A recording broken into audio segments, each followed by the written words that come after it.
خش على مصطفى محمد لما قال لك حسام حسن 2 محترفين وربع فهو يا جماعه فعلا ما غلطش، هو 2 محترفين فعلا ونص مش ربع. لاني لو هو طبعا انا هعتمد حسن النيه، وطبعا ما ينفعش يقول الكلام ده في الميديا خالص، كابتن او المدير الفني للمنتخب الوطني منتخب مصر يطلع يقول تصريح زي ده، فده يعني انا بصراحه مش عارف اصنفه ايه، لكن لا يصح خالص اطلاقا. انت بتدمر علاقتك باللاعب وبتدمر اللاعب نفسيا وحاجات كتير قوي، يعني ما ينفعش ان تصريح زي ده يخرج من المدير الفني لمنتخب مصر.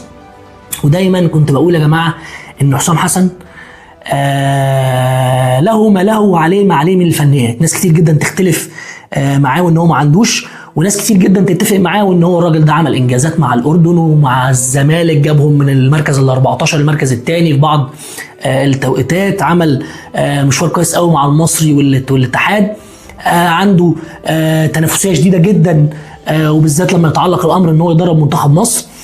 فله ما له وعليه ما عليه، ولكن انا بشوف ان الراجل ده لو اقيل فهيقيل بسبب تصريحاته.